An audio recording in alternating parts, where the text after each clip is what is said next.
everybody. Um, Talking over a beer with Jimmy. This will be the third one of these. So it's nice out here in the garage. It was like 70 degrees here on the last day of January. So that's awesome. But a little bit sniffly. Sorry. Got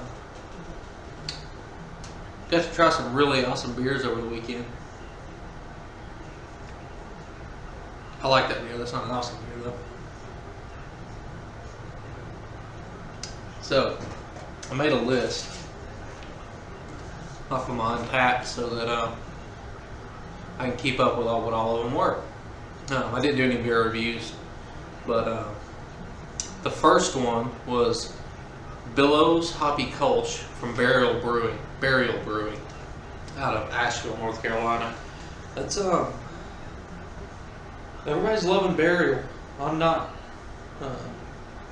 Had a Pilsner from them that was great a few weeks ago. It's incredible. Maybe the best Pilsner I ever had. Impressed by it. Had a couple IPAs from them the same day. Just didn't dig them the way everybody else is. But hey, to each his own. This beer, the Hoppy Kolsch, was thin. I'm not a fan of thin beer. Mouthfeel is a huge deal for me with beer. I don't like thin beer. And that's what I got out of this. It had a nice hop presence, especially for a Kolsch, which I mean, Hoppy Kolsch is what it's supposed to be. But I like Kolsch typically if they've got at least a lower medium range body on them. But this one was thick. Moving on. The next one was and I can't believe I never had this because it's been in the area for a while, was Westbrook's IPA from Westbrook Brewing. It was just a great run-of-the-mill IPA. I mean, nice malt presence, plenty of hops as you should expect from a renowned IPA like the Westbrook one is. And I like that beer a lot. Glad I picked one up. I'll buy more.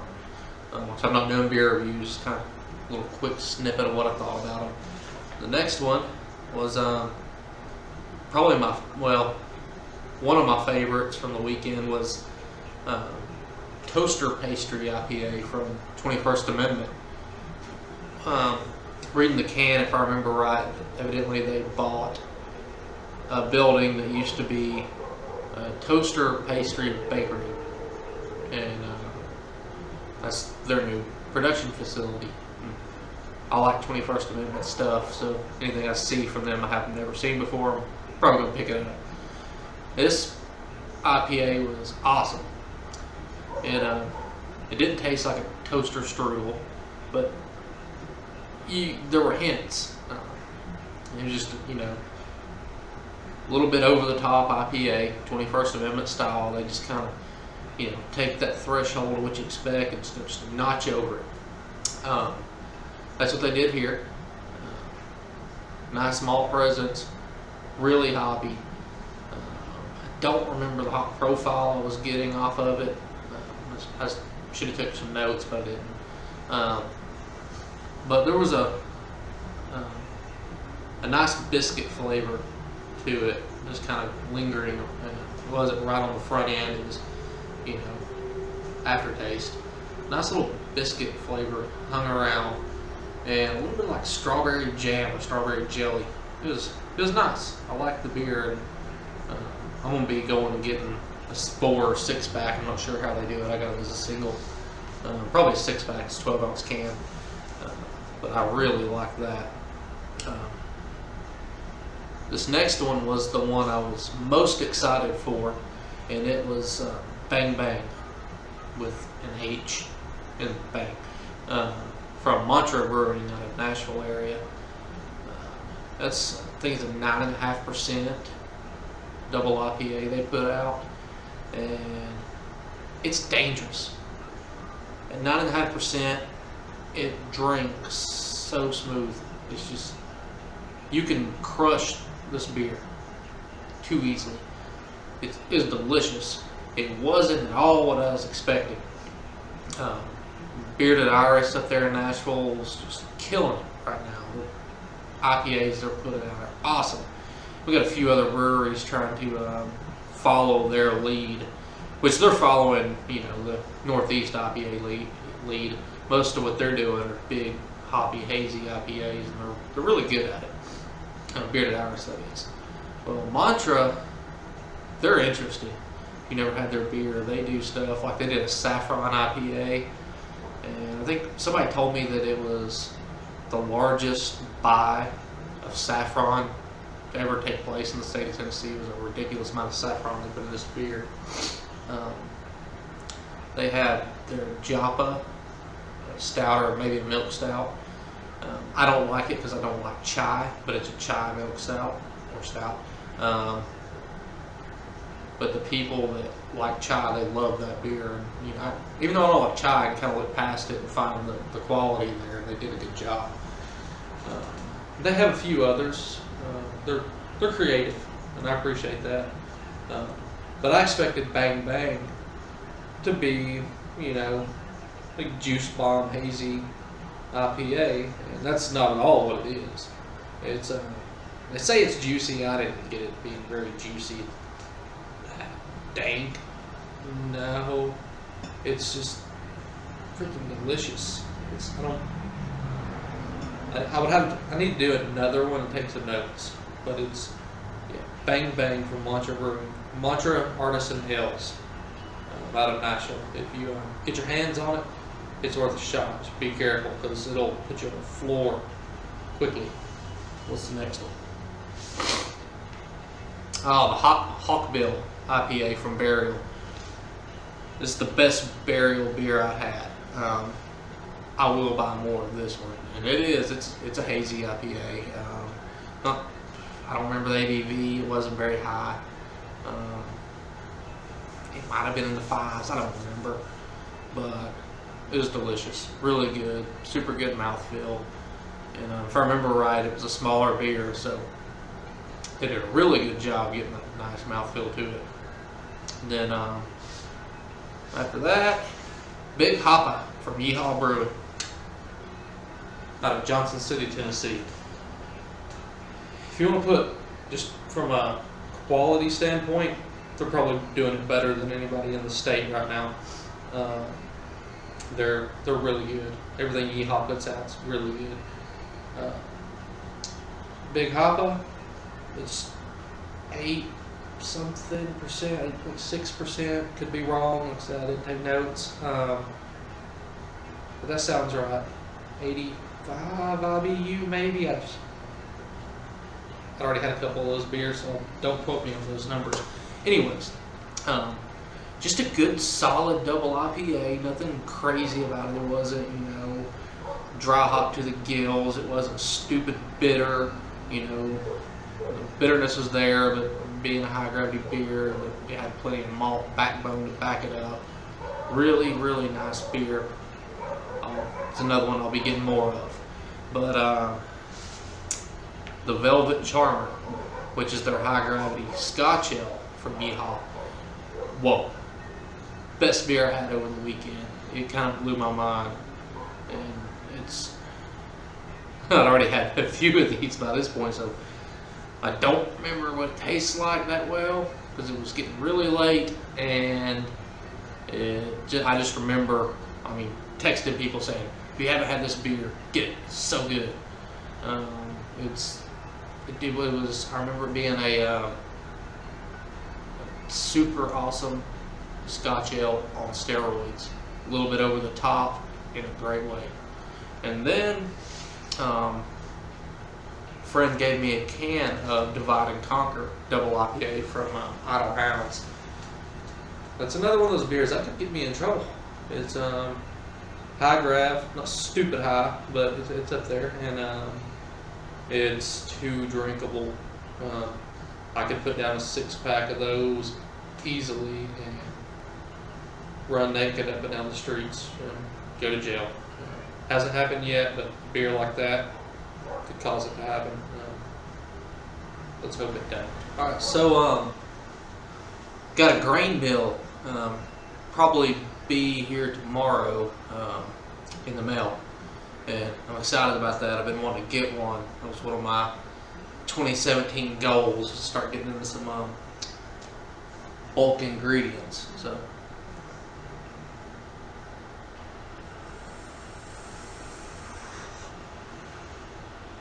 sorry about that, need a little nicotine. Yeah, bulk ingredients. And a friend of mine posted up his grain mill. He just upgraded. He went pro a few months back.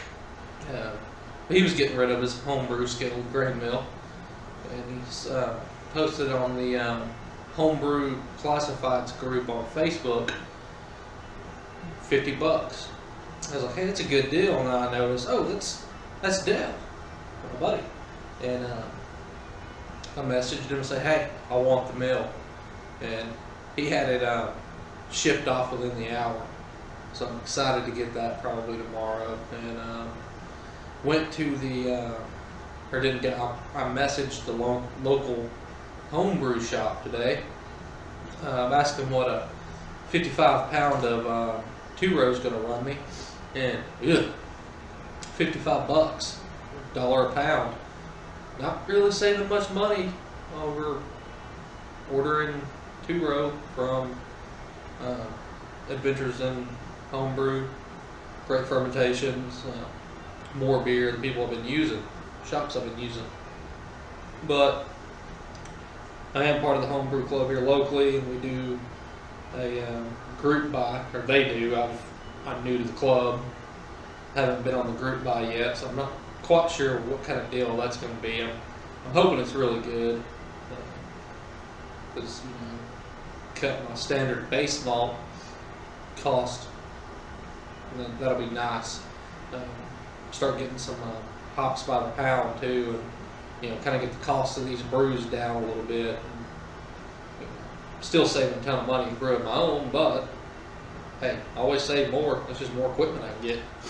But the guy I bought it from, Dale, he so he just opened his brewery, and guy has a really cool place. I went up a couple of years ago, and he's actually a customer of ours.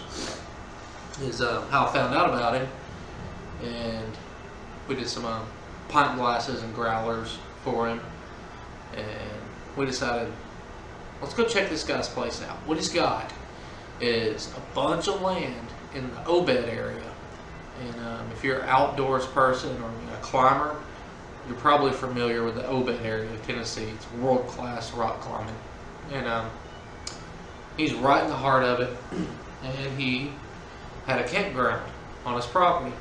The story was something like he couldn't keep people from camping on his property because it's quite a bit of property up there, and he's just a really cool, laid-back guy, and he's like, hey, let's just turn this property into a campground. And it's all like honor systems, like you just come and pitch your tent. He's got a little box you drop your money in. It's like it's $5 a night or something like that per person. This was 2 years ago. It may have went up, or things may have changed. I'm not sure. But they came out. We went up there. It was Tara's birthday weekend, and we got up there on Friday about midday, and didn't know at all what we were getting into at this place. We just thought, let's check it out. So we did. It's about an hour and a half north of me. So we loaded up all my camping gear, drove up to this place, the Pad Hop Yard Brewery is what he calls it. Anyway, so we get there, and we actually pass the place because it can be a little tricky to find. And I talked to Dale on the phone, and he told me, hey, if you go down the hill and get to the bridge, you went too far. Well, I got to the bridge at the bottom of the hill. So, turned around, and we spotted his sign. And we kind of creeped into the driveway of the place, and there's like this double-wide trailer sitting over, or mobile home sitting over to our left, and there's this guy walking out. I said, hey, man, we're looking for a lily pad. He said, oh, you're here. And we introduced ourselves, and it's like, so what do we, who do we talk to about getting a spot? He's like, oh, just you never been here? I said, no.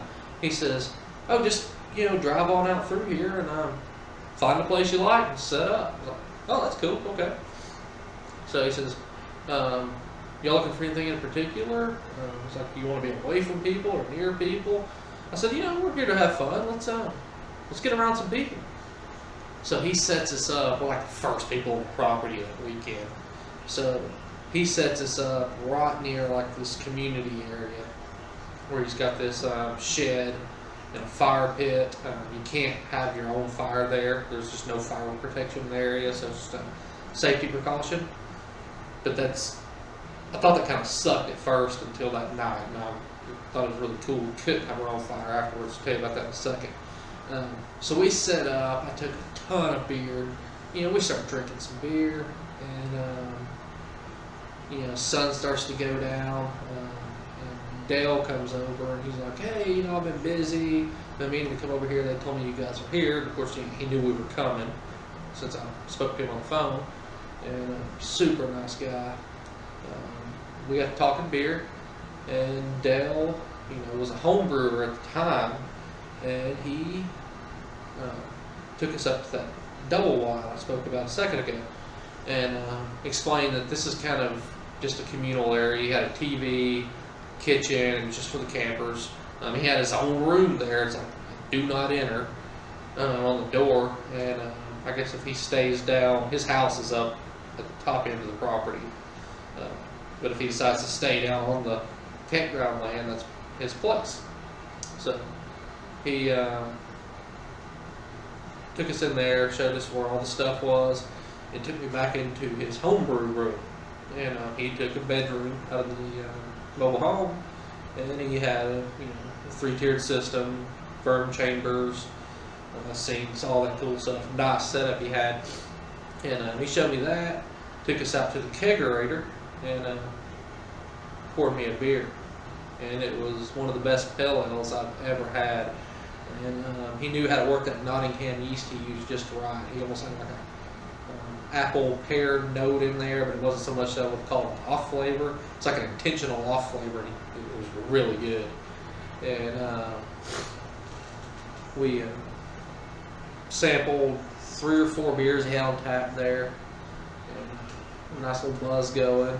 And he took me out front of the mobile home. And that's his hop yard. There's quite a bit of hops growing, just for an individual.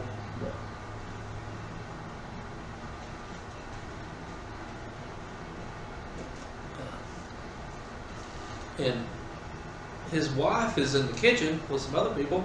They have this gigantic sheet pan out. And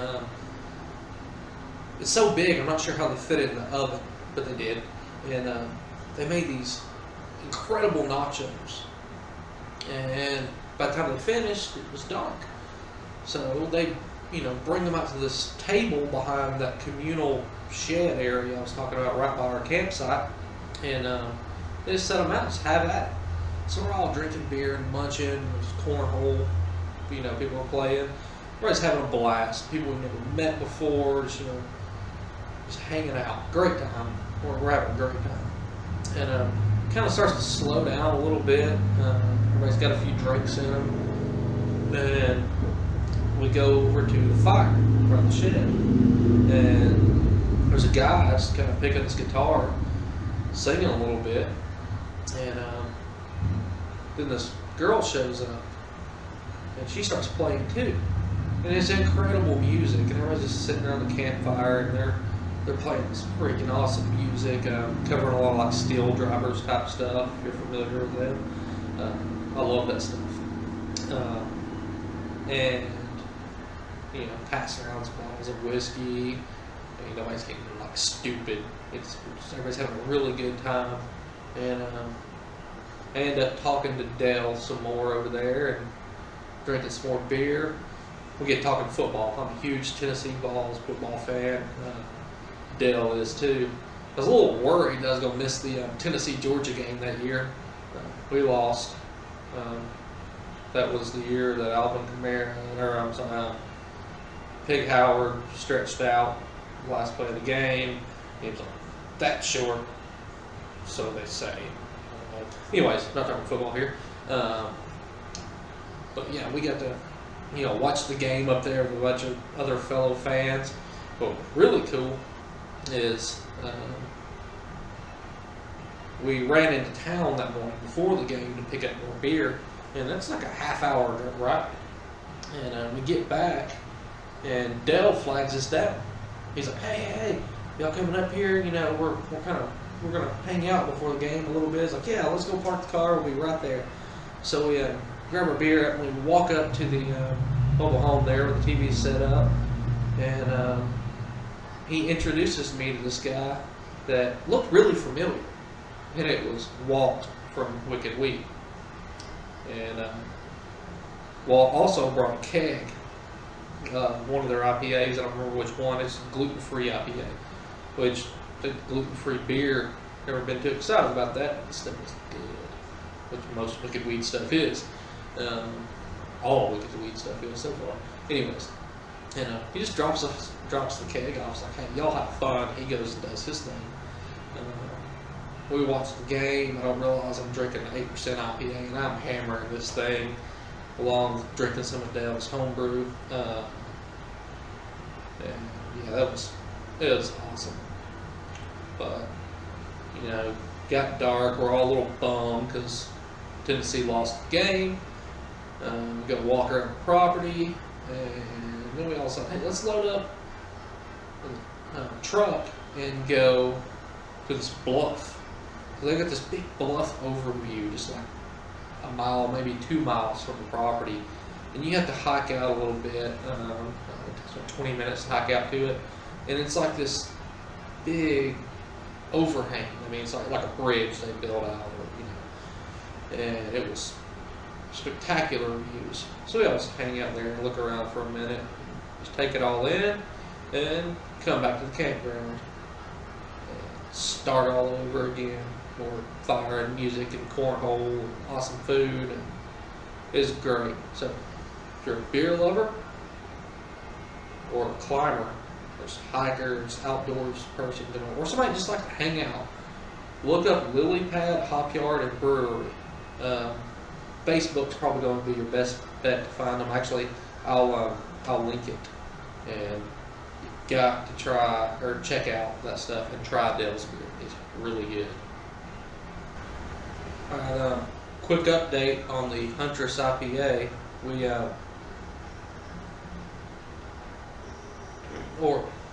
I let it ferment at 64 for 6 days. Fermentation slowed down, and I cranked the temp up to 76 to get this thing sped up. Should be okay with off flavor. It's USO5. And USO5 will fine at 76 as it is. Yeast is pretty awesome. But I cranked it tomorrow morning, which is Wednesday. Tomorrow afternoon, I'll dry hop. It's going to get a shot of the ounce of Centennial and 2 ounces of Amarillo. Let it go until Thursday night or early Friday morning. Pull the heat and cold crash. Get the hop set up to drop out as much as I can, and hopefully bottle on Sunday morning. That's the plan. If gravity don't look good, I'm gonna check it before I dry hop, because I only want to dry hop for 5 days. I don't want to risk getting any grassy taste from leaving hops in too long. Which 5 days isn't too bad, but I really want to avoid any of the grassy taste. So that's the plan for that. Hopefully I can get the thing in that bottle Sunday, get the conditioning started. I'm excited to try that beer. I really like my recipe for that one, and I think I do anyways. I haven't tried it yet, but feeling good about it. I don't expect all the hop sediment to drop out that fast, so what I'm going to do is the night ahead, I'm going to take my brew bag, drop it in a bucket of Star San, let it sanitize really well, and I'm actually going to put it in my bottling bucket, siphon out of the fermenter into the bottling bucket, slowly lift that brew bag out. It should capture any little particles floating around in there. I think it'll work. I think if I lift slow enough, I don't have to worry about oxygen either. So we'll find out. I believe it'll work. And it's confirmed the next brew will be amber, hoppy amber. Not over the top hoppy, just hoppy amber. I wanted to do it this Sunday, but I had a little event planned around it. Some other things going to happen that day. How much people over, but it's been pushed to next Sunday, just for help appease everyone's schedule. So yeah, well, that's that little homebrew update, and we will